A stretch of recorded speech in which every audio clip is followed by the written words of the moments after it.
کسی کا میسج تو نہیں آیا. میرے پیارے آقا صلی اللہ علیہ وسلم کے پیارے دیوانوں, امی کے پاس بیٹھے ہیں پھر بھی موبائل, بیوی کے پاس بیٹھے ہیں پھر بھی موبائل, والد کے پاس بیٹھے ہیں پھر بھی موبائل. حد تو یہ ہے کہ مسجدوں کے اندر بیٹھے ہیں پھر بھی موبائل. یقیناً اگر کام کے میسیجز ہو اور اگر کام اور ضروری چیز ہو, ٹائم دیکھنا ہو, تو آپ یقیناً موبائل کو ہاتھ میں لیں. موبائل کوئی بری چیز نہیں ہے, لیکن انسان کتنا ڈوب گیا, عبادت کا سارا وقت انسان اپنے موبائل پر ضائع کرتا ہے.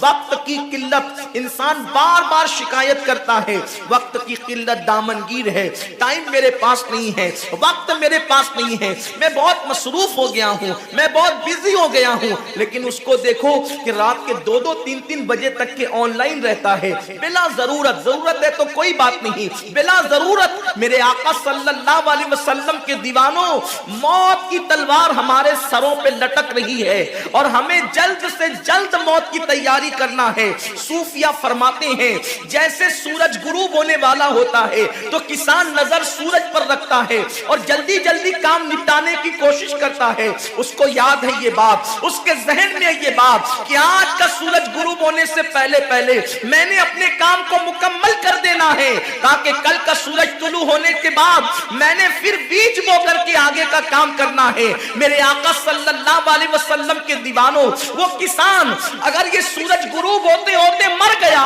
تو کل اس کا کام کوئی اور کر جائے گا. اس کا بیٹا بیج بوئے گا, اس کی بہو بیج بوئے گی, اس کی بیوی بیج بوئے گی, اس کے رشتہ دار بیج بوئیں گے. لیکن یاد رکھنا, اگر دنیا کے اندر ہماری زندگی کا سورج غروب ہو گیا تو پھر نیکیوں کا بیج ہماری جگہ کوئی نہیں بو سکتا.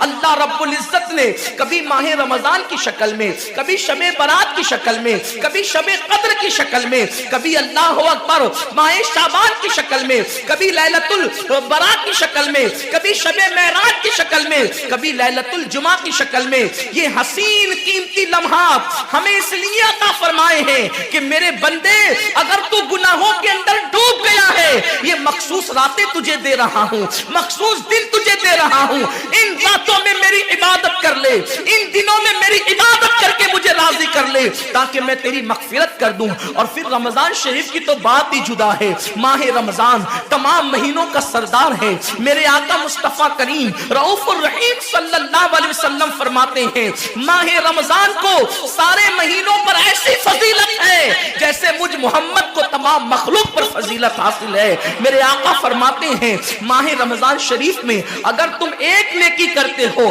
تو اللہ تمہیں 70 کا ثواب عطا کرتا ہے, اور تمہارا خلوص بڑھ جاتا ہے تو اللہ تمہیں ایک نیکی کا 1000 عطا کرتا ہے.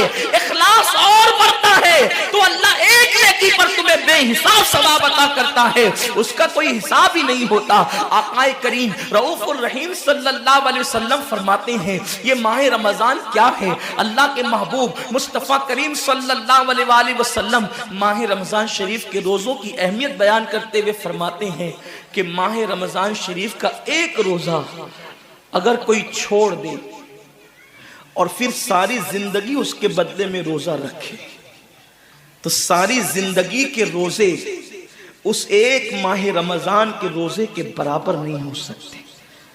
یہ ماہ رمضان شریف کے روزے کو فضیلت حاصل ہے.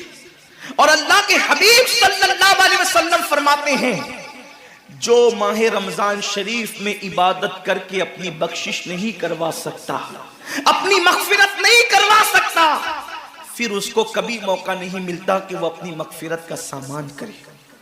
آقا کریم صلی اللہ علیہ وآلہ وسلم فرماتے ہیں کہ سال بھر تک ماہ رمضان شریف کے لیے جنت کو آراستہ کیا جاتا ہے, جنت کو سجایا جاتا ہے, جنت کو سنوارا جاتا ہے. اور آقا کریم صلی اللہ علیہ وسلم فرماتے ہیں بڑی بڑی آنکھ والی حوریں اللہ کی بارگاہ میں عرض کرتی ہے میرے کریم ہمیں ان کی دلہن بنانا جو ماہ رمضان شریف میں تیری عبادت کرتے ہیں, ہمیں ان کے نکاح میں دینا جو ماہ رمضان شریف کی راتوں کو جگ کر کے تجھے منانے کی کوشش کرتے ہیں.